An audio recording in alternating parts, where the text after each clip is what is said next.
Esta es la iglesia Puerta de Esperanza, situada en San Lucas, Zacatepeques, República de Guatemala, en América Central. Para la gloria de Dios, nuestra congregación fundamenta su fe en Jesucristo y en las Santas Escrituras.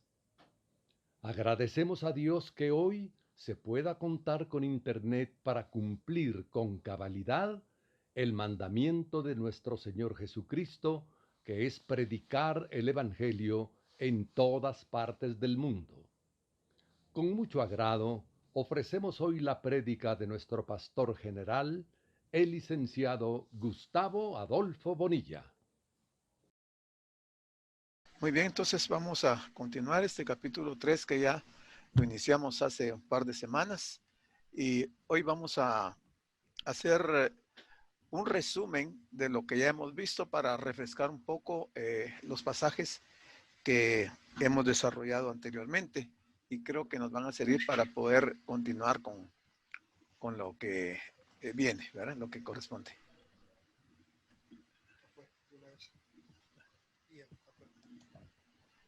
Bueno, entonces aquí tenemos ya,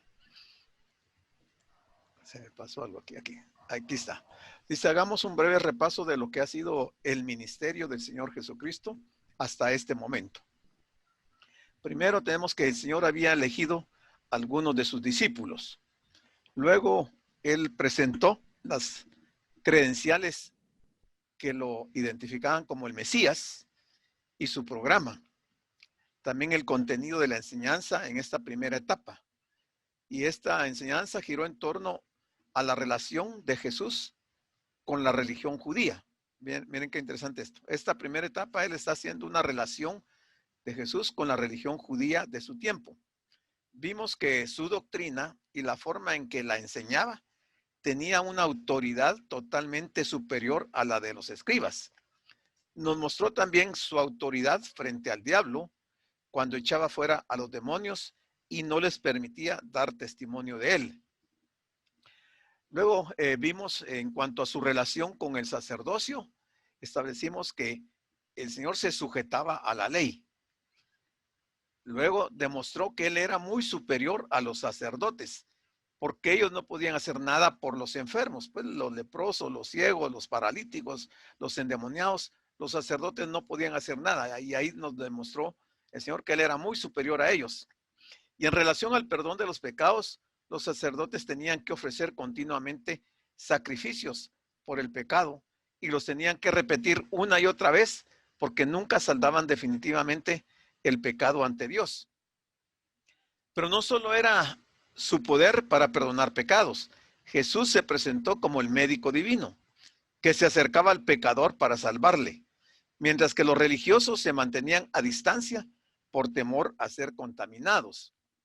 Así que a raíz de un incidente ocurrido en la casa de Leví, o sea, Mateo, un publicano recién convertido, Cristo dejó claro que él había venido a buscar a los pecadores y no a aquellos que se sentían justos, en clara referencia a los religiosos judíos. Esto lo podemos ver en Marcos 2, del 13 al 17.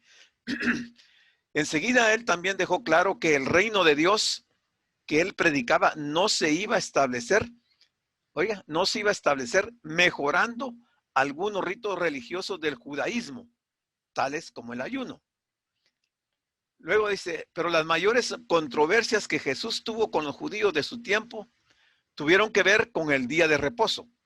La interpretación de la ley que ellos hacían se apartaba del propósito original de Dios. Eso lo vimos en Marcos 2:27. Y llegaba a ser gravemente inmoral, tal como denunció el Señor, según Marcos 3, del 4 al 5. En este sentido, Él había venido a traer un auténtico reposo a los corazones quebrantados. Luego él se identifica como el esposo que había sido anunciado por los profetas en Marcos 2 del 19 al 20. Enseguida se declara como Señor del día de reposo y aún de todos los demás días, según Marcos 2:28. Aquí me pasé algo. Como vemos, todos estos incidentes de la vida de Jesús que de forma muy condensada nos ha ido narrando Marcos, nos sirve para aprender cuál era la relación del reino de Dios que Jesús predicaba con el judaísmo de su tiempo. Aprender cuál era la relación del reino de Dios que Jesús predicaba con el judaísmo de su tiempo. Pero al mismo tiempo, cada incidente sirve para enseñarnos quién es Jesús. Ahora vamos a ver cómo fue la reacción de los líderes de Israel frente a Jesús. El primer punto está en Marcos 2:7. Ellos decían, ¿por qué habla este así? Blasfemia dice, ¿quién puede perdonar pecados sino solo Dios? De todo esto no vamos a hacer comentarios porque ya los hicimos en su tiempo. Solo estamos haciendo un resumen. Luego también dijeron los escribas y los fariseos, viéndole comer con los publicanos y con los pecadores, dijeron a los discípulos, ¿qué es esto que él come y bebe con los publicanos y pecadores? Luego en Marcos 2:18 encontramos que los discípulos de Juan y los de los fariseos ayunaban y vinieron y le dijeron, ¿por qué los discípulos de Juan y los de los fariseos ayunan y tus discípulos no ayunan? Aquí quiero preguntarles, me voy a detener aquí un poquito y usted enciende su micrófono. ¿A qué ayuno se están refiriendo los fariseos y los discípulos de Juan cuando decían que los discípulos de Juan y los fariseos ayunaban y que los discípulos no ayunaban? ¿Se recuerdan ustedes qué decía la ley con respecto al ayuno? ¿Cuántos ayunos debían de realizarse y en qué fechas? ¿O en qué fecha? ¿Alguien quiere contestar? Que solo un ayuno había al año. Un ayuno al año. ¿Y cuándo era ese ayuno? En mayo. No. Yo digo que sí. El día 10. Septiembre, el 10 de septiembre, el día 10 del 25. mes séptimo. El mes séptimo en nuestro calendario es septiembre. Y recuerdan que vimos que los meses hebreos van de 15 a 15. Entonces, 10 días del mes séptimo es el 25 de septiembre. ¿Por qué razón hacían ese ayuno en el día séptimo? Por el nacimiento de Jesús, ¿no? No. Porque era el día de exoneración de exhumación. ¿Alguien se recuerda? Porque ese día en específico era un día de exoneración de... ¿Un día de qué? Un día de exoneración. Exoneración. O no sé, como de perdón. Era el día de expiación. Expiación. ¿Recordamos qué es la expiación? El sumo sacerdote tomaba la sangre del cordero que se presentaba y derramaba esa sangre en el propiciatorio y lo hacía para perdón de los pecados, tanto del sumo sacerdote como de toda la clase sacerdotal y de todo el pueblo de Israel. Y lo hacían observando un ayuno. Ahora, si el Señor estuvo ministrando 3 años, estuvo en su ministerio, ¿creen ustedes que el Señor ayunó en el día 10 del mes séptimo? No. ¿Ayunó o no ayunó? No, el Señor no ayunó. Ayunó después que los 40 días que estuvo en el desierto, pero... ¿Por qué dice que no ayunó, hermana Telmita? Porque él no tenía pecados. Pero él dice que era observador y cumplidor de la ley. Ajá. Si él no hubiera ayunado, hubiera incumplido la ley y los fariseos y los saduceos hubieran tenido suficientes motivos para acusarlo de que él no cumplía la ley. Entonces, aunque la Biblia no lo dice, y él sí dice que vino a cumplir la ley, yo creo que él sí ayunó el día 10 del mes séptimo. Ahora, ¿presentó él un cordero en sacrificio? ¿Violó él la ley? ¿Qué hizo entonces? No, porque él era el cordero, ¿no? ¿Ah? Pero en ese momento Él estaba bajo la ley y tenía que cumplir la ley. Entonces, creemos que sí ayunó, porque si no, hubiera incumplido con la ley. Ahora, presentó un cordero, ¿debía él presentar un cordero para expiación de sus pecados? Si no presentaba el cordero, incumplía la ley. Entonces, ¿qué pasó? ¿Qué salida legal le encontramos? El cordero era presentado por la familia. Entonces, María y los hermanos de Jesús presentaban el cordero porque también cumplían con la ley. Y entonces el Señor no lo hizo en forma particular, porque María y sus hermanos sí necesitaban expiar sus pecados, porque el Señor iba a redimirlos hasta el momento de la muerte. Entonces, quería resaltar ese punto porque no lo comentamos cuando vimos esto. Pero entonces los discípulos de Juan y los fariseos estaban acusando al Señor diciendo que ellos sí ayunaban y que los discípulos no ayunaban. Si ellos no hubieran ayunado, hubieran incumplido la ley. Entonces, ¿a qué ayuno se estaban refiriendo ellos? ¿Se recuerdan que hablamos de los ayunos que hacían? ¿Se recuerdan del fariseo y el publicano? ¿Qué dijo el fariseo en su oración? Dijo, yo ayuno 2 veces a la semana. ¿Y cuántos ayunos estaban establecidos por la ley? 1 al año. 1 al año, no 2 por semana. Entonces, sin duda lo que están reclamando aquí en este inciso C de Marcos 2:18 que estamos viendo, es que ellos se daban cuenta que los discípulos de Jesús no ayunaban las 2 veces a la semana.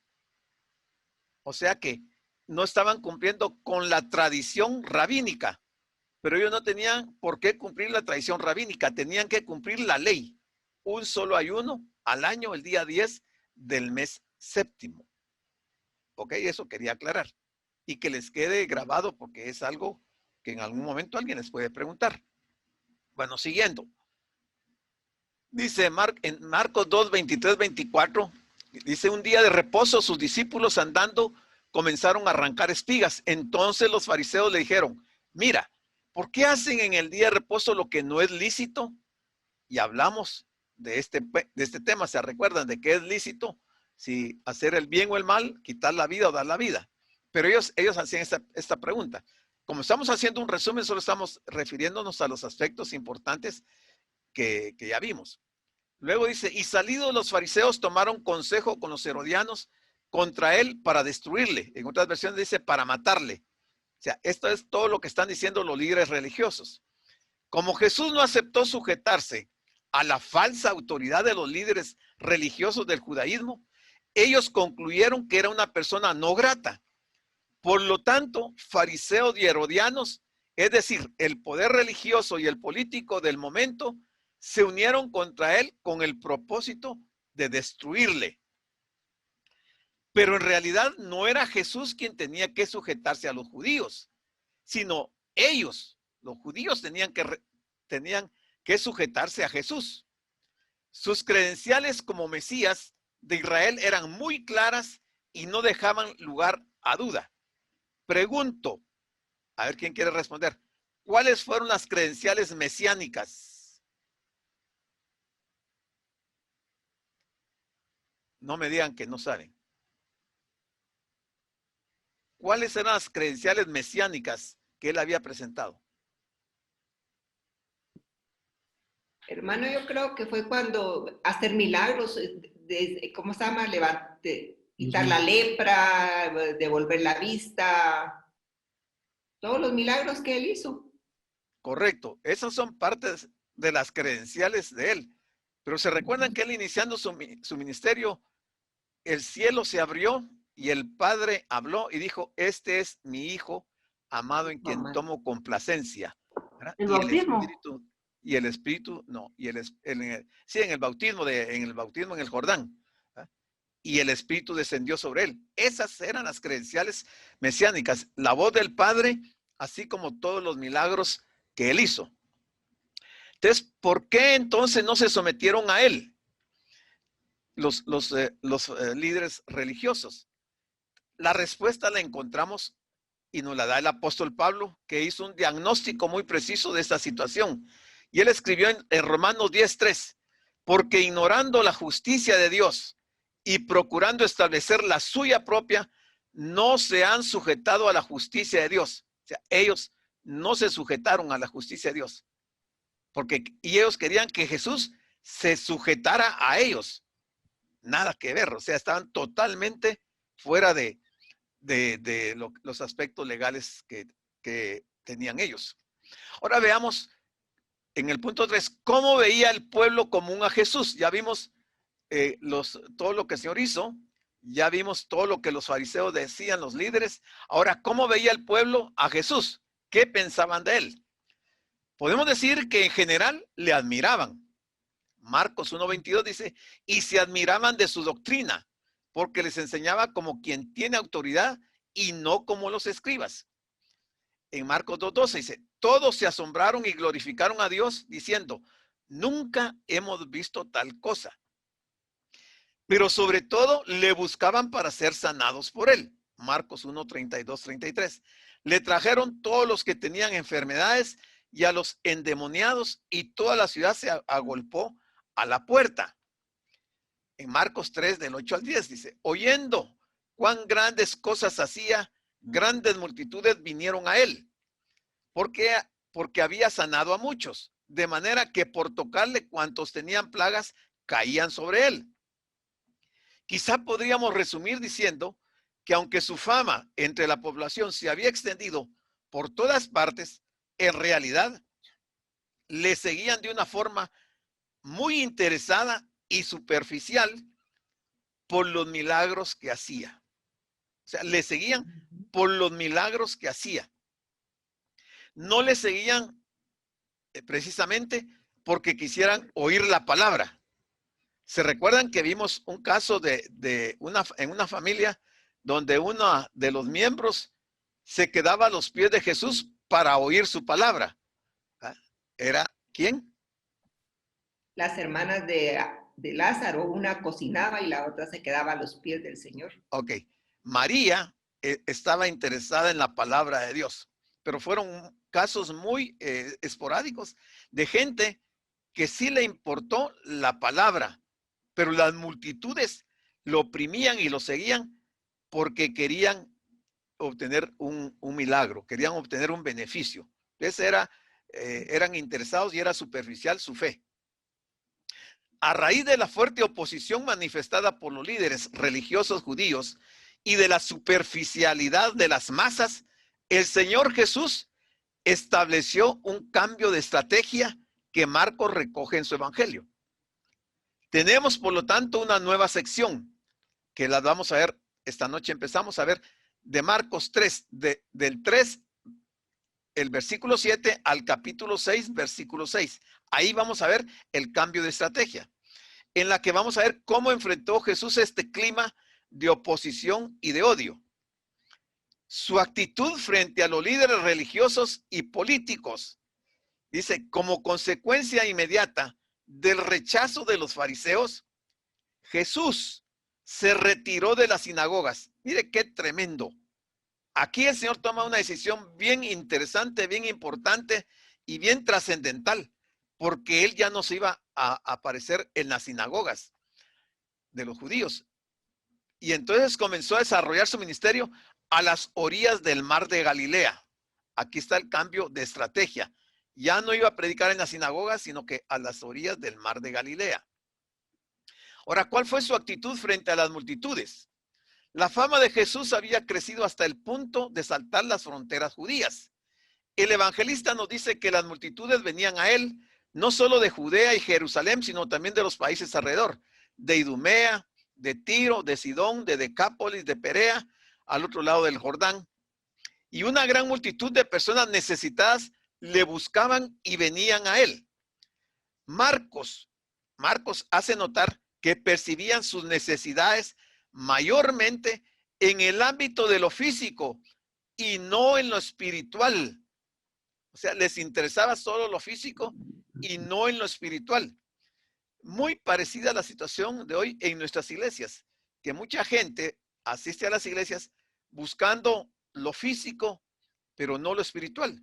No digo que todas, porque hay una buena cantidad de personas también que sí buscan a Jesús por lo espiritual. Parece que tenían más interés en ver sus obras y recibir sus milagros que en oír sus palabras. Para ellos Jesús no era más que un sanador poderoso, capaz de solucionar sus problemas. Nunca se dieron cuenta de lo que era la vida eterna y no procuraron indagar sobre eso. Pero este tipo de religiosidad popular, caracterizada por una fe superficial, interesada, no agradaba a Jesús.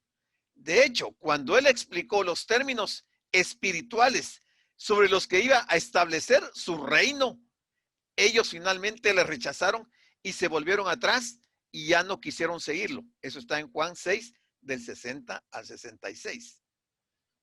Bueno. Entonces dice, entrando ya al versículo que nos correspondía, Marcos 3:8. Aquí está hablando que el Señor se había retirado al mar y estaban llegando de todos lados, de Jerusalén, de Idumea, del otro lado del Jordán y de los alrededores de Tiro y de Sidón. Y estaban llegando porque oían cuán grandes cosas hacía el Señor.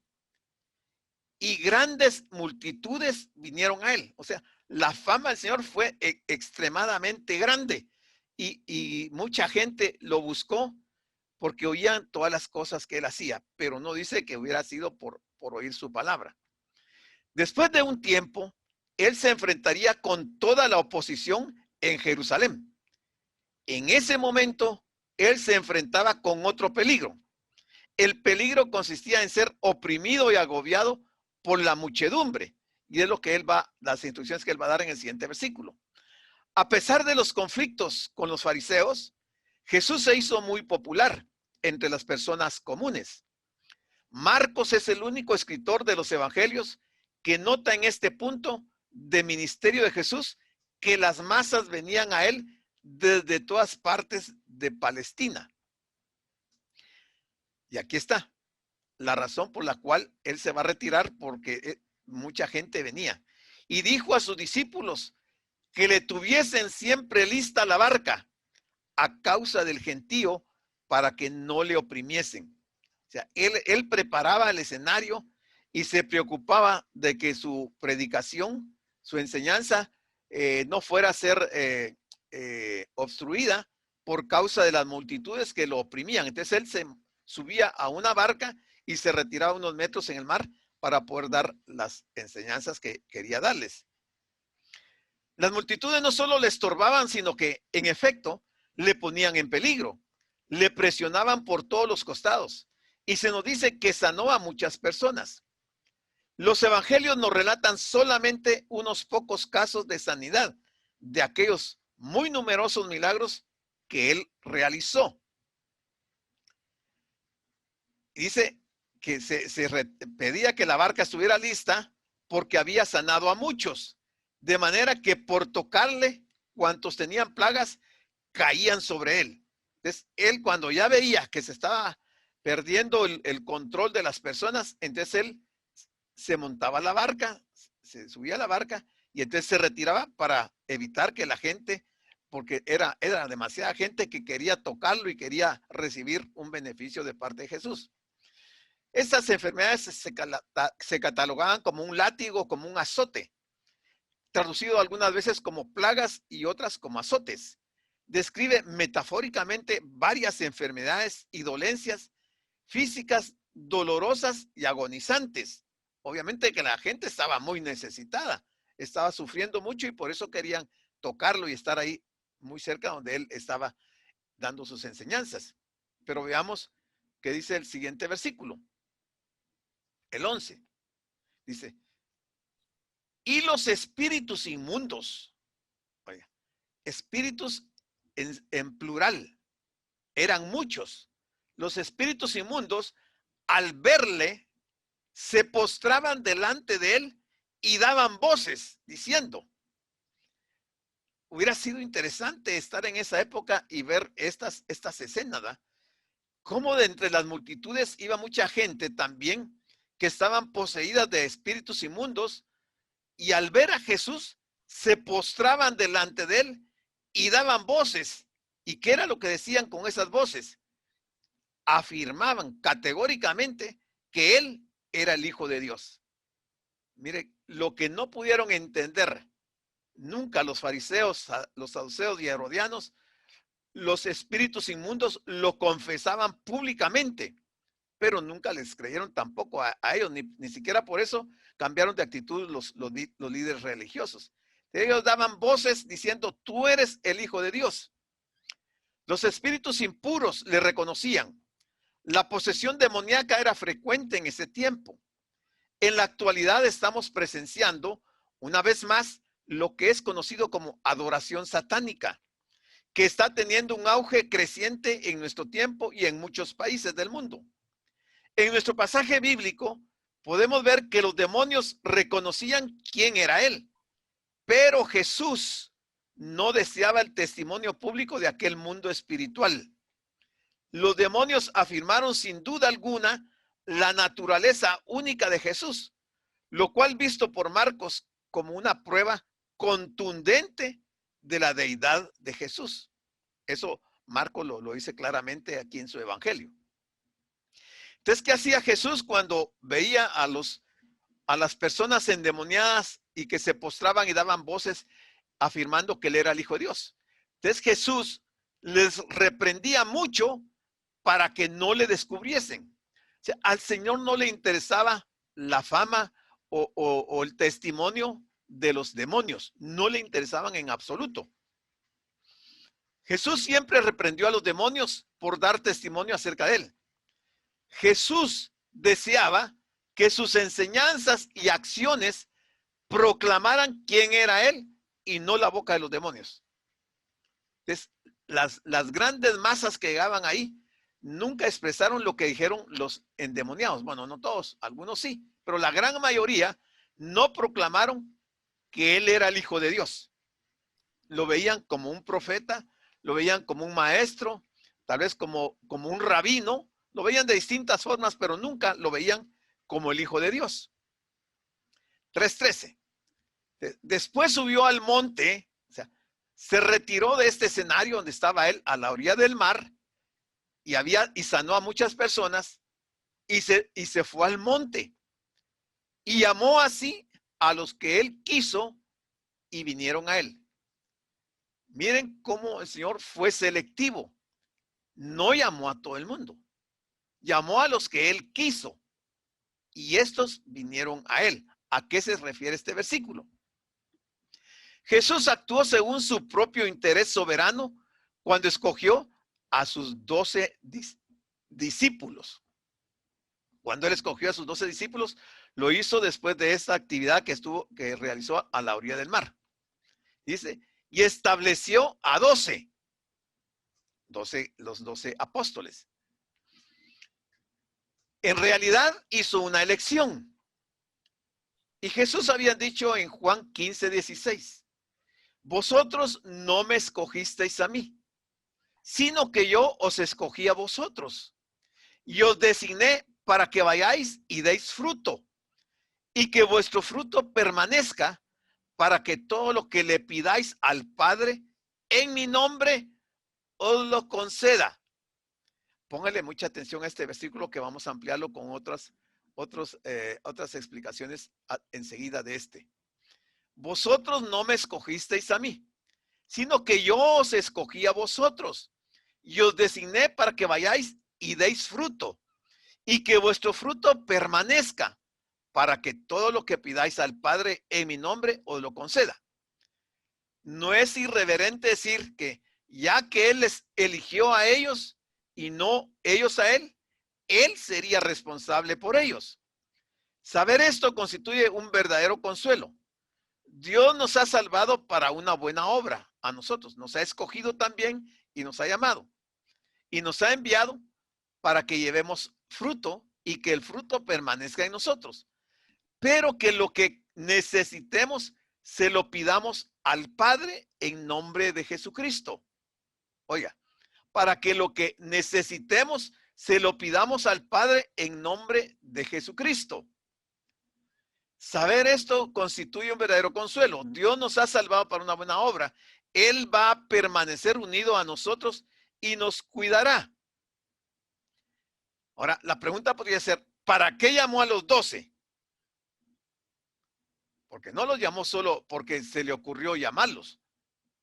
Los llamó primero para que estuviesen con Él. Vayamos notando esto porque el Señor nos ha llamado a nosotros. ¿Para qué nos llamó? ¿Para que seamos unos simples religiosos? No, no nos llamó para eso. Entonces, para que estuviesen con Él. Segundo, para enviarlos a predicar. Para enviarlos a predicar. Primero para estar con Él y luego para enviarlos a predicar. Este fue el llamado final que el Señor hizo a los apóstoles. Fue en aquel momento. En aquel momento fue que se convirtieron realmente en apóstoles y a partir de entonces fueron enviados como mensajeros con un ministerio concreto, separados especialmente para servir al Señor. Separados especialmente para servir al Señor. También fueron apartados de Él en el sentido que Él no iría con ellos físicamente hablando. Los estaba preparando. ¿Para qué más los llamó? Vamos a ver la siguiente parte de este versículo. En el 3:15.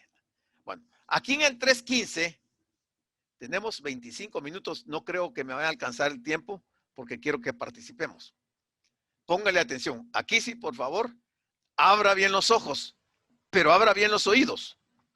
Dice, y que tuviesen autoridad para sanar enfermedades y para echar fuera demonios. El Señor llamó a los apóstoles no solo para estar con Él, sino para predicar. Pero también los llamó a los apóstoles. Les dio autoridad para sanar enfermedades y para echar fuera demonios. No cualquiera puede echar fuera demonios. No cualquiera puede sanar enfermedades. ¿Qué es lo que ha ocurrido de muchos años para acá? Que se han levantado personajes en las diferentes congregaciones diciendo que ellos tienen el don de sanar enfermedades. Y aquí está cambiando radicalmente lo que el Señor está haciendo. A los apóstoles les dio autoridad para sanar enfermedades y para echar fuera demonios.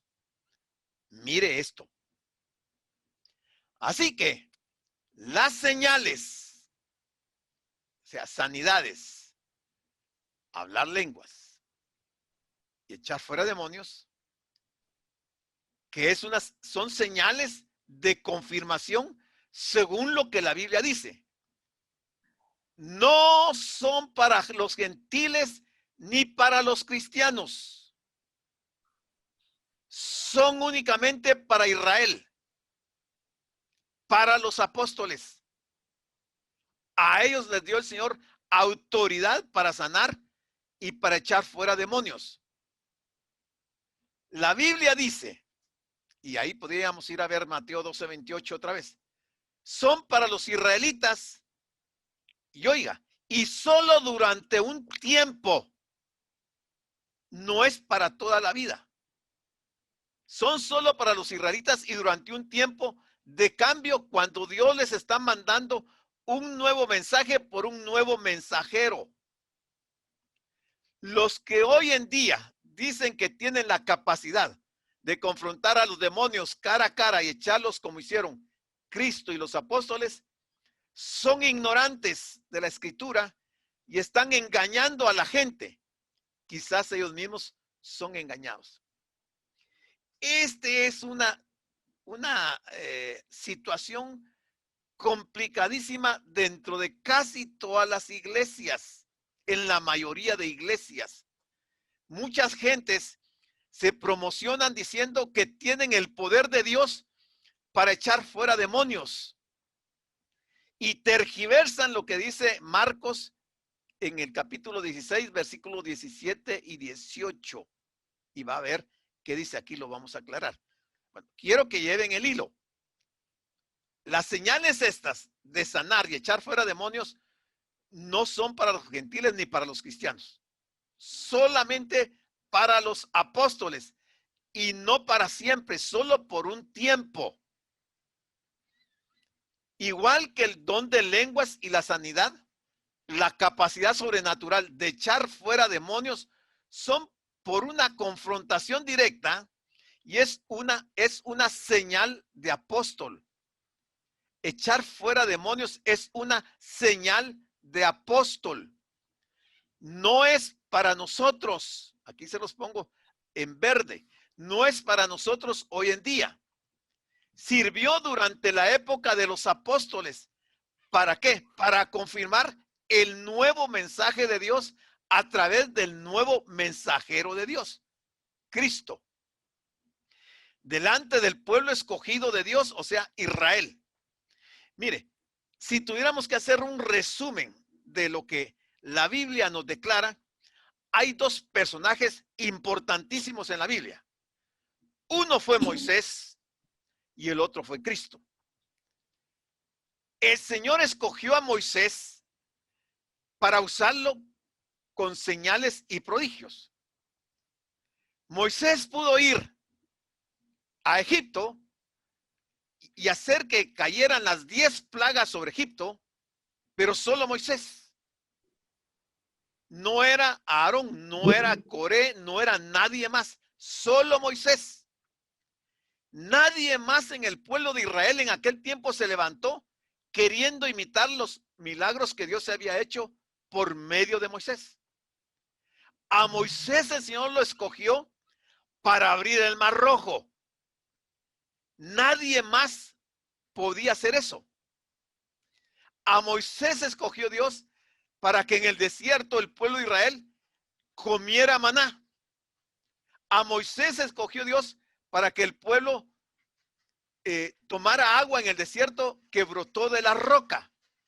A Moisés escogió Dios para enviar codornices al pueblo de Israel. A Moisés. Es una de las etapas importantísimas del pueblo de Dios.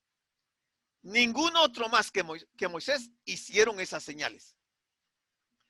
Ahora, si cambiamos de dispensación, nos encontramos que aparece Jesucristo. Y entonces Jesucristo trae sus credenciales mesiánicas y hace milagros portentosos, que ya los vimos, y él, siendo Dios, delega la autoridad en los apóstoles. No se lo delegó a toda la iglesia. No encontramos en la Biblia que cualquier gente de la iglesia de aquel tiempo se levantara haciendo milagros. Fueron solo para los apóstoles, básicamente. No fue para la iglesia. Sin embargo, hoy nosotros hemos creído eso y nos hemos equivocado. Y mire, además de la tarea principal de predicar, Jesús dio a los 12 apóstoles el derecho a expulsar demonios, sanar enfermos, etcétera. Solo a ellos. Los fariseos no podían echar demonios, no podían sanar a los enfermos, no podían resucitar a los muertos, no le podían devolver la vista a los ciegos, no podían hacer absolutamente nada.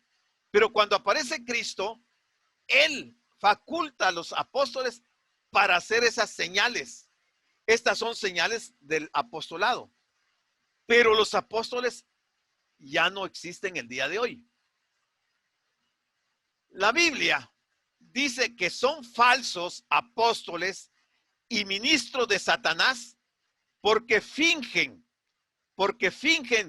ser como los verdaderos apóstoles que tenían las señales de apóstol que están en 2 Corintios 12:12. Solo para los apóstoles. Estas eran las señales del apostolado. Las 5 señales que se mencionan en Marcos 16, 17 al 18. Y ahí dice de echar fuera demonios, de sanar enfermos, de resucitar muertos, de si toman cosa mortífera, de que si toman serpientes en las manos. Son los 5. Son señales para los apóstoles. Solo para los apóstoles del Cordero, los 12. Y no hay más apóstoles. Cuando leemos la Biblia y encontramos que Herodes asesinó a Jacobo, Jacobo no fue sustituido por nadie más, porque era un grupo muy selecto que Dios estaba levantando para manifestar todas estas señales. Entonces Jacobo no lo repusieron, ni después cuando fueron matando a otros apóstoles, no fueron surgiendo nuevos apóstoles. Es posterior a esa fecha que la gente se inventó de que también ellos son apóstoles y son profetas. Pero ¿qué pasa entonces? Si estas personas que dicen que tienen el don de sanidades y que no es cierto, ¿qué pasa con el pueblo cristiano? Bueno, aquí viene lo precioso, lo hermoso.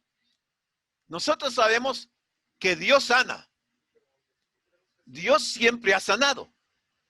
Dios sana hoy y Dios va a sanar mañana. Dios, ningún hombre.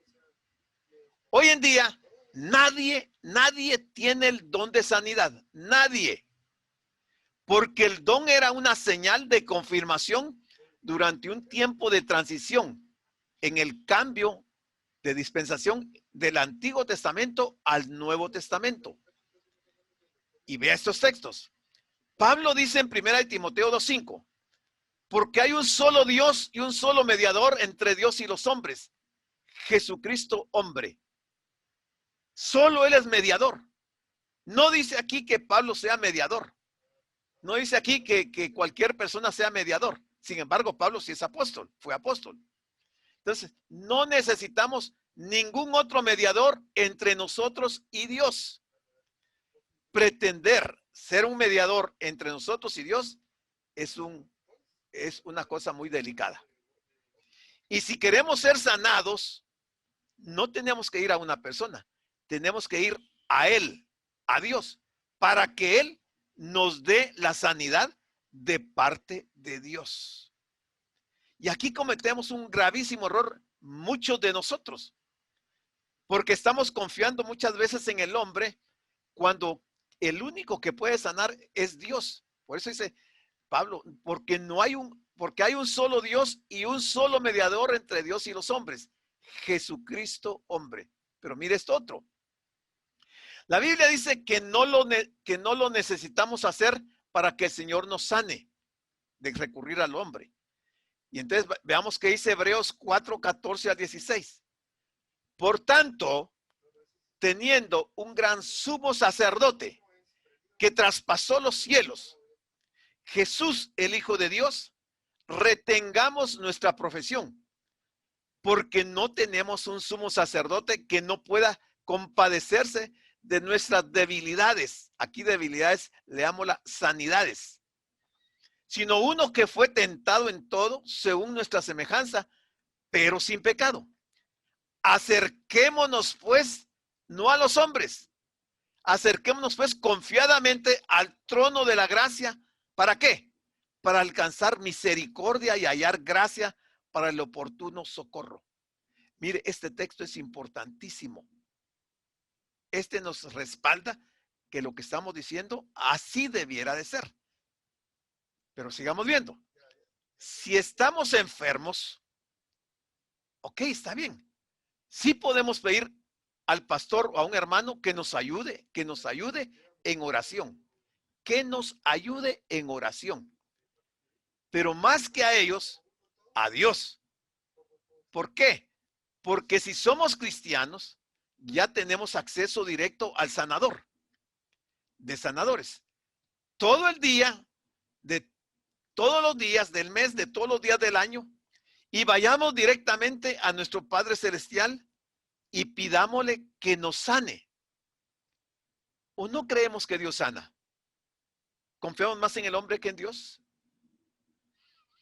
Puesto que no estamos viviendo durante la época de los apóstoles, cuando la sanidad se conseguía sin condiciones a través del uso del don de sanidad, hoy en día hay una condición. Y póngale mucha atención. Hay una condición. Dice, y esta es la confianza. Y esta es la confianza que tenemos en Él, en el Señor. No en ningún hombre, no en el pastor, no en los ancianos, no en ninguna persona. Esta es la confianza que tenemos en Él. Que si pedimos alguna cosa conforme a su voluntad, Él nos oye. Y si sabemos que Él nos oye en cualquiera cosa que pidamos, sabemos que tenemos las peticiones que le hayamos hechos. 1 Juan 5, 14 al 15. Este otro texto es un texto importantísimo. Nosotros tenemos entrada directa al cielo, porque ya Jesús traspasó. Él es nuestro sumo sacerdote y Él va a oír. Si nosotros le pedimos a Él, podemos obtener el socorro de parte de Dios. Y Juan dice que si pedimos alguna cosa conforme a su voluntad, Él nos oye. Pero Él siempre va a actuar de acuerdo a su soberanía. ¿Qué pasó con Pablo? ¿No pidió Pablo sanidad? ¿No estaba pidiendo conforme a la voluntad de Dios? ¿Sí? ¿Y qué le dijo Dios? Bástate mi gracia. Y Pablo murió enfermo. Pero Pablo, estamos hablando de un apóstol que el Señor lo usó para muchas sanidades, aún para resurrección de muertos.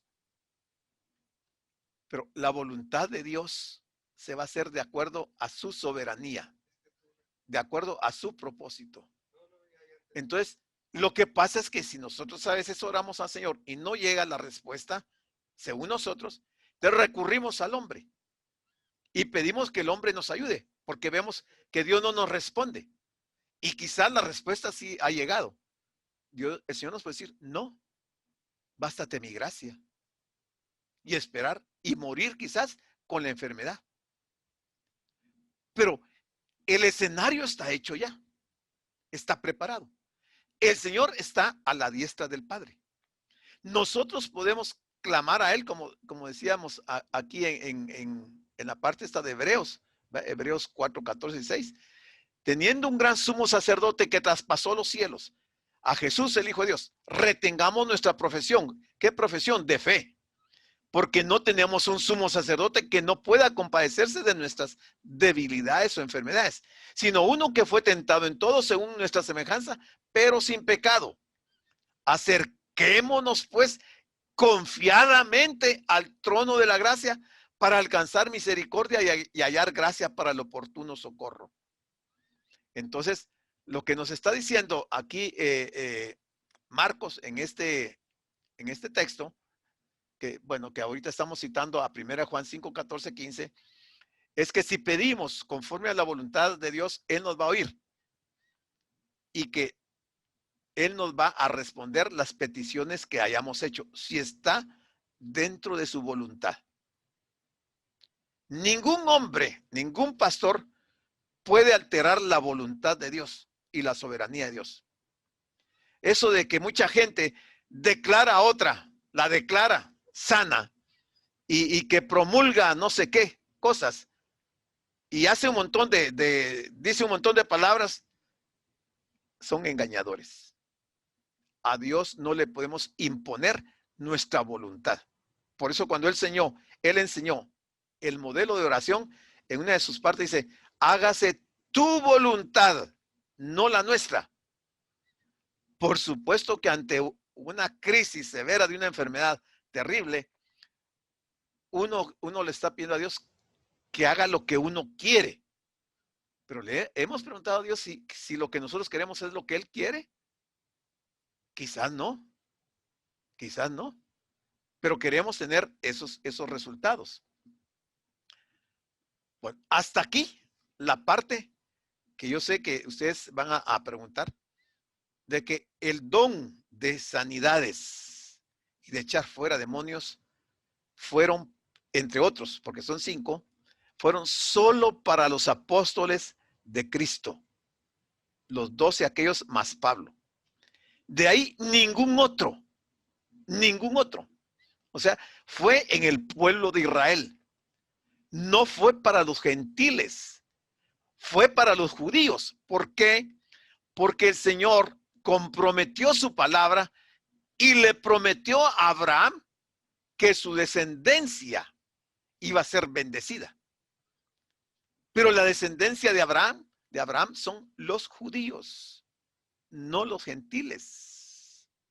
Nosotros hemos hallado gracia delante de Dios y por su misericordia nos eligió para ser hijos adoptivos. ¿Se recuerdan que el Señor, cuando la mujer sirofenisa le pedía que le ayudara con su hija, que estaba poseída de un demonio, el Señor le dijo, no está bien tomar el pan de los hijos y darlo a los perrillos? ¿Por qué le dice eso? Porque la mujer sirofenisa no era judía y él había venido a buscar y a salvar a su pueblo, pero el pueblo de Israel lo rechazó y eso abrió el paréntesis de la dispensación de la gracia, en donde nosotros ahora somos salvos, pero solamente Él puede obrar esas señales. Delegó a los apóstoles, pero no delegó a la iglesia. A la iglesia no la delegó para manifestar esas señales. Entonces, a la iglesia nos ha dado algo mejor que eso, porque no necesitamos un intermediario más que a Cristo. Y Él ya traspasó los cielos y Él va a tener misericordia de nosotros y nos va a socorrer en nuestras enfermedades. Si pedimos conforme a la voluntad de Dios, Él nos va a oír y nos va a responder si es su propósito. Si no, podemos morir enfermos. Y si usted no cree esto, háblele a cualquier hermano de la iglesia. Si creemos que esos dones son para la iglesia, háblele a cualquier hermano, llévelo donde haya un endemoniado y dígale que eche fuera al demonio. Y me cuenta si echa fuera al demonio. Hoy los que se dicen que son sanadores, ¿por qué no están en los hospitales sanando a todos los enfermos? Si dicen que tienen el don de sanidad. ¿Por qué no echan fuera los demonios de los que están endemoniados? Lo que hacen es que montan un show dentro de la iglesia y engañan a los creyentes cuando debiéramos estar sabidos de que esas señales son 5 señales que identifican a los apóstoles que solo fueron de aquel tiempo. Hoy los que se llaman apóstoles, nada que ver. Ellos no cumplen con estas señales que están en Marcos 16, versículos 17 y 18. Bueno, entonces, versículo 16. Aquí cambiamos ya de tema, dejamos ahí la autoridad, esto que decía el 15, la autoridad para sanar enfermedades y para echar fuera demonios, que se les dio solo a los apóstoles. Entonces aquí va a mencionar los nombres de los que él escogió. A Simón, a quien puso por sobrenombre Pedro. A Jacobo, hijo de Zebedeo. A Juan, hermano de Jacobo. A quienes apellidó Boanerges, esto es, hijo del trueno.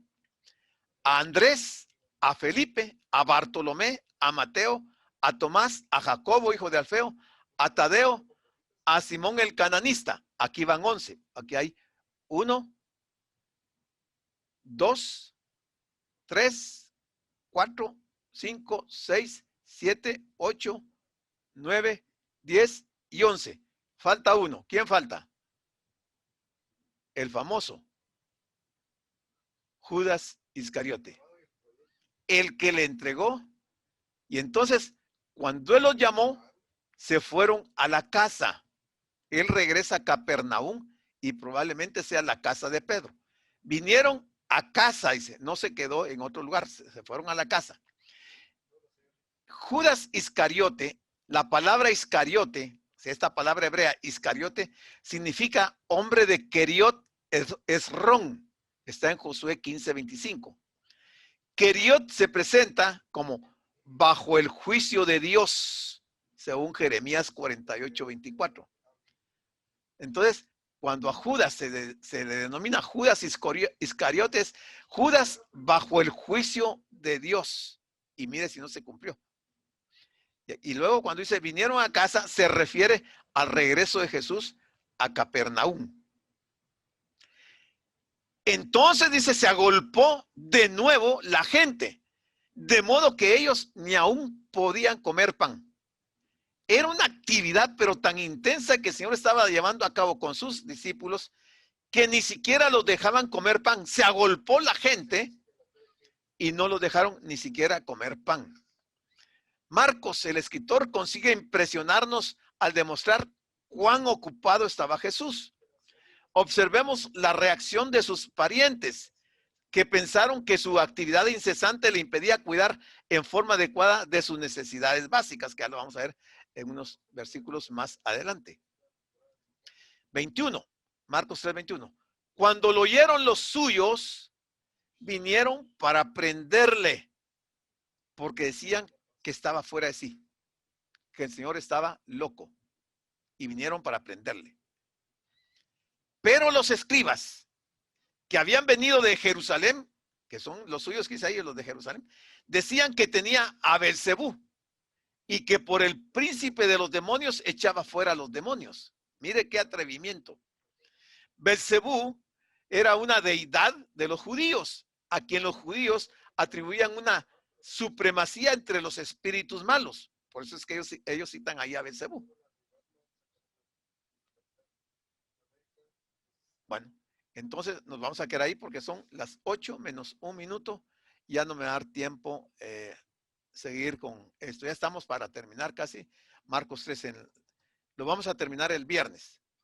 Aquí terminamos y entonces vamos a dejar el tiempo para que ustedes hagan preguntas y enciende su micrófono y hace la pregunta o su aporte o su comentario, lo que usted quiera exponer.